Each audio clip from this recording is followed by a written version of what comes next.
नमस्कार दोस्तों। तो आज हम शुरू करने वाले हैं हमारी 10वीं कक्षा का 10वां अध्याय जो कि होने वाला है व्रत। ठीक है, व्रत क्या होता है इस बारे में हम जानेंगे। ये हमारा 10वां अध्याय होने वाला है। देखो, व्रत हम बात करें, ऐसे कोई बोले आपको व्रत तो बोलोगे ये क्या, उपास व्रत वाले उपास व्रत की बात।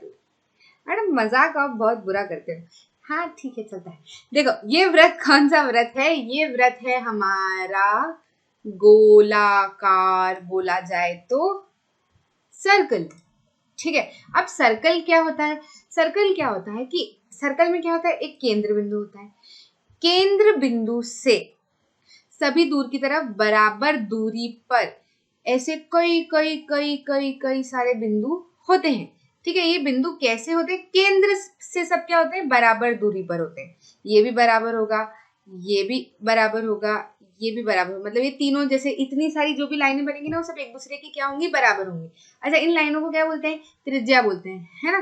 तो ये क्या होगा, ये ऐसे ऐसे ऐसे ऐसे ऐसे ऐसे ऐसे ऐसे ऐसे ऐसे ऐसे ऐसे ऐसे ऐसे ऐसे ऐसे ऐसे ऐसे कर करके एक क्या बन जाएगा, गोलाकार बन जाएगा, है ना। तो अगर मैं सर्कल की डेफिनेशन या व्रत की डेफिनेशन बोलने की बात करूं तो वो क्या होगा, ऐसे कई कई कई सारे बिंदुओं से, इनफाइनाइटली मेनी बिंदुओं से बना एक गोलाकार आकृति क्या कहलाती है, व्रत। जिसका वो जो बिंदु है, उन बिंदुओं का क्या होना चाहिए इस व्रत में, जो बिंदु है उन बिंदुओं का केंद्र बिंदु से डिस्टेंस क्या होना चाहिए, बराबर होना चाहिए।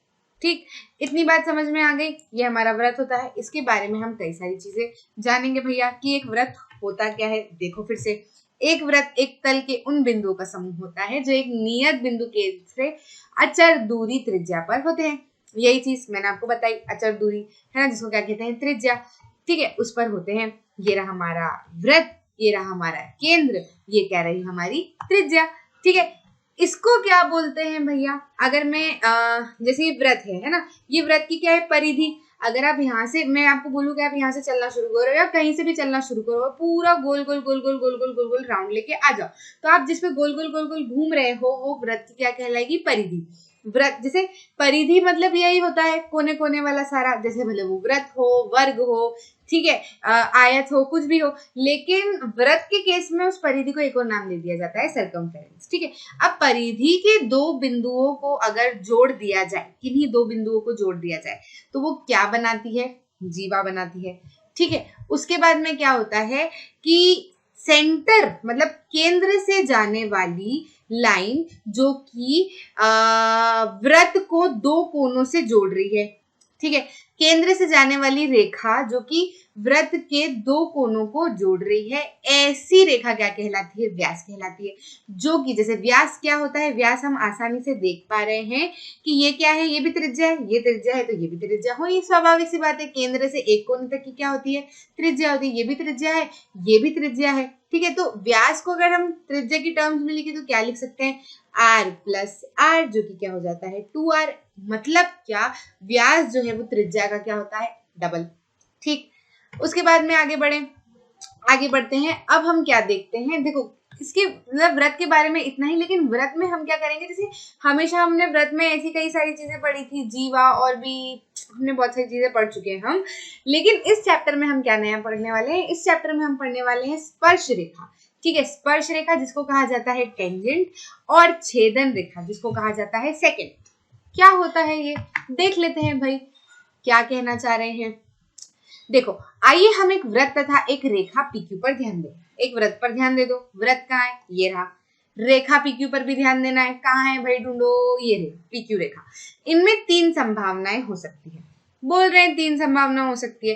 पहली संभावना क्या हो सकती है कि रेखा पीक्यू तथा व्रत में कोई उभयनिष्ठ बिंदु नहीं है।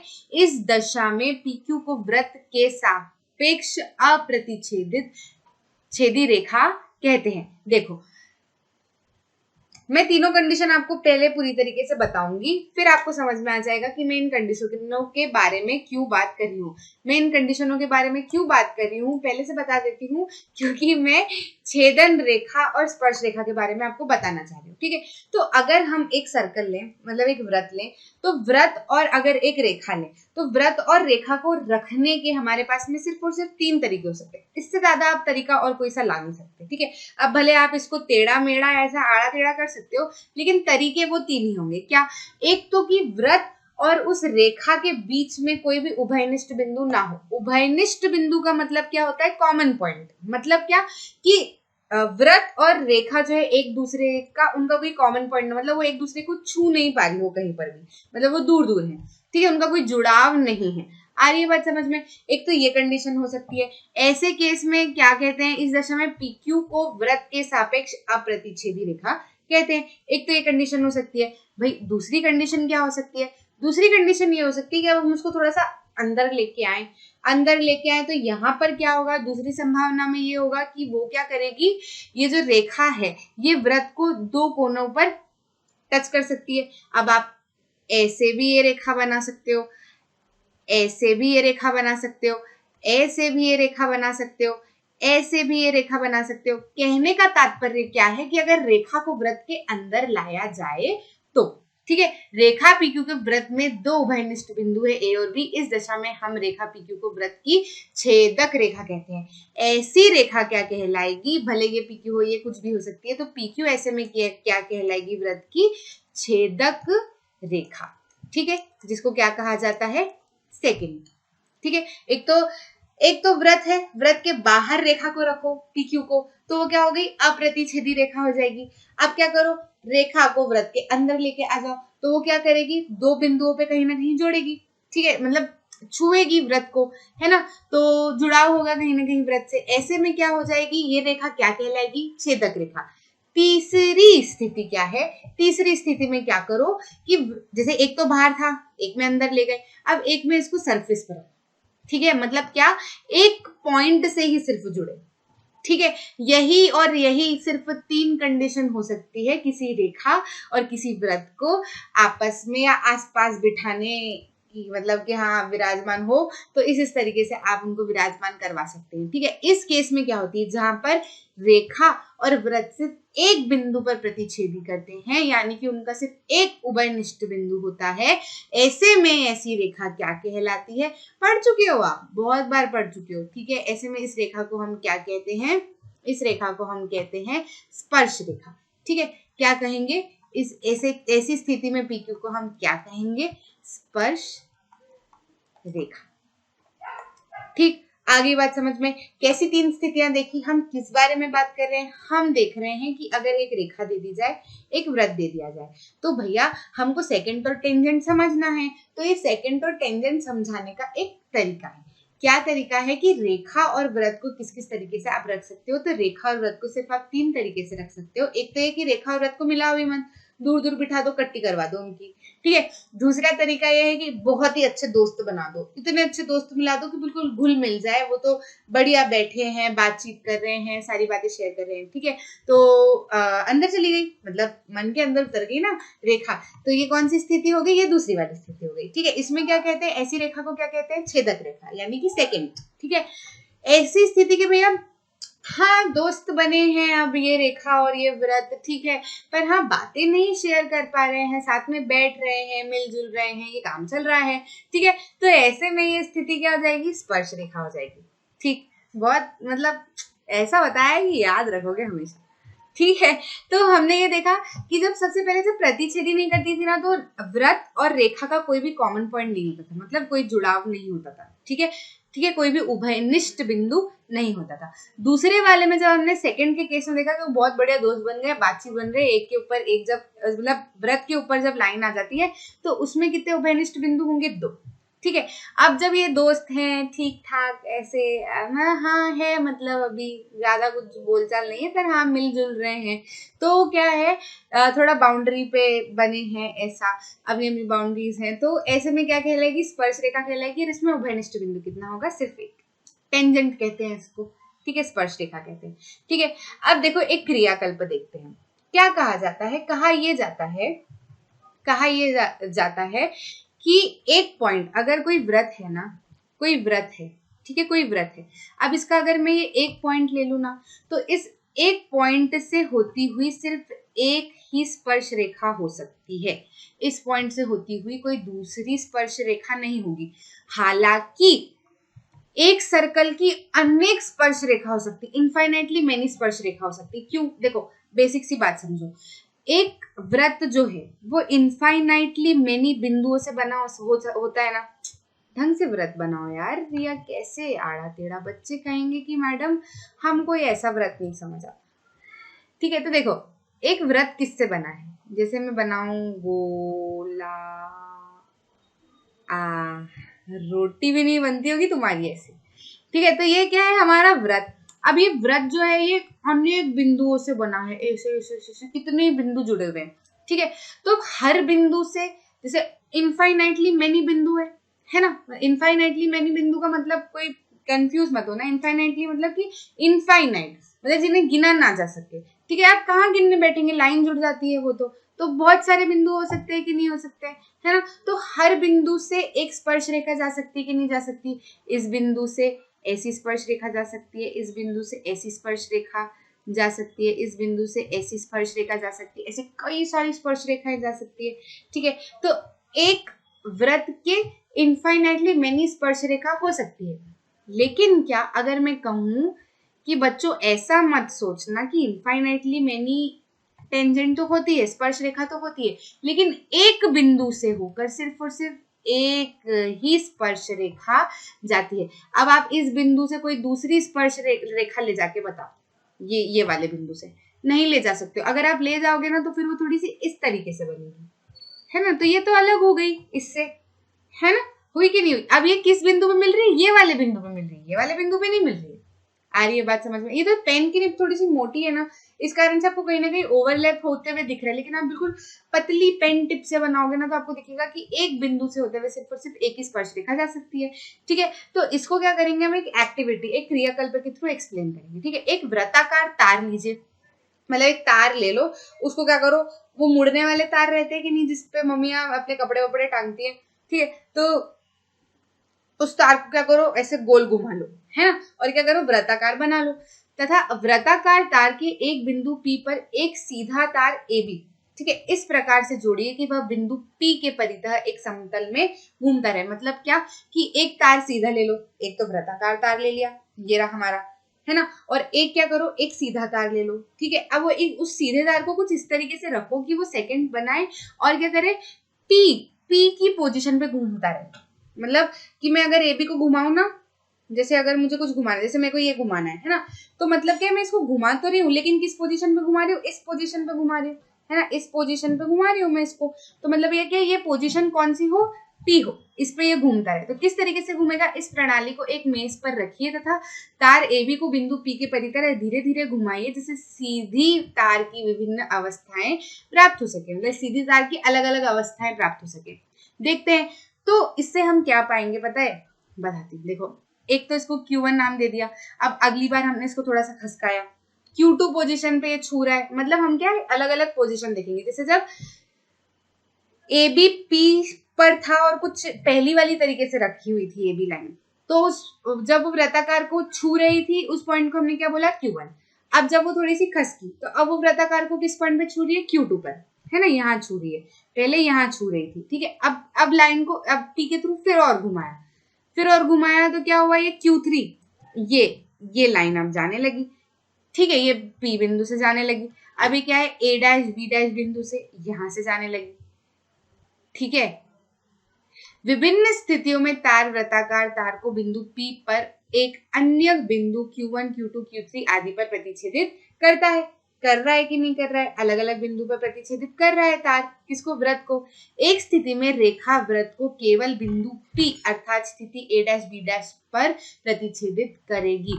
मतलब ये क्या हुआ कि पहले यहाँ पे प्रतिच्छेदित करी थी व्रत को, फिर यहाँ पे प्रतिच्छेदित करी, फिर यहाँ पे प्रतिच्छेदित करी, फिर यहाँ पर जब ये A डैश B डैश पे आई ना, तो ये प्रतिच्छेदन कहाँ पे आ गया, बिंदु P पॉइंट पर ही आ गया। अर्थात हम इससे क्या कह सकते हैं, ये यह दर्शाता है कि व्रत के एक बिंदु पर एक स्पर्श रेखा का अस्तित्व है। मतलब जब आप P पॉइंट से उसको और घुमाते रहोगे, भले घुमाते रहोगे ना, लेकिन P पॉइंट से स्पर्श रेखा सिर्फ एक ही बनेगी।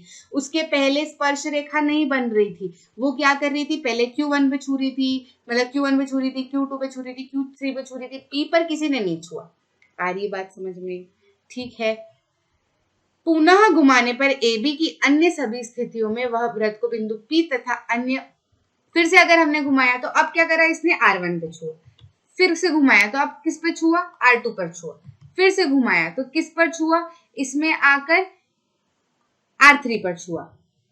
ठीक है, तो हम ये पिछले वाले से, इस प्रकार वृत्त के एक बिंदु पर एक और केवल एक स्पर्श रेखा होती है।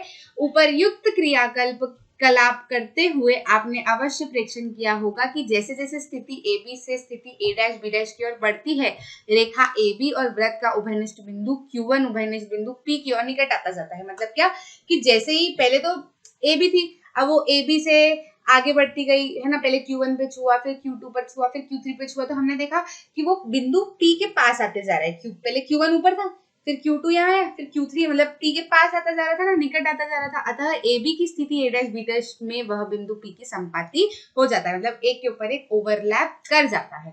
ठीक है, ऐसी स्थिति में क्या बन जाती है, स्पर्श रेखा बन जाती है। अब उसके बाद में आप P पे कितनी ही पोजीशन पे घुमाते रहो, स्पर्श रेखा आपको नहीं मिलने वाली है। जब A', B', P के परितः दक्षिणावर्त घुमाया जाता है, उभयनिष्ठ बिंदु आगे धीरे धीरे कितना दूर जाता जाता है। ठीक है, मतलब क्या, R1 फिर यहाँ आए, आप देखो ये P से दूर जाता जा रहा है कि नहीं जाता रहा है, अदर P से संपाति हो जाता है।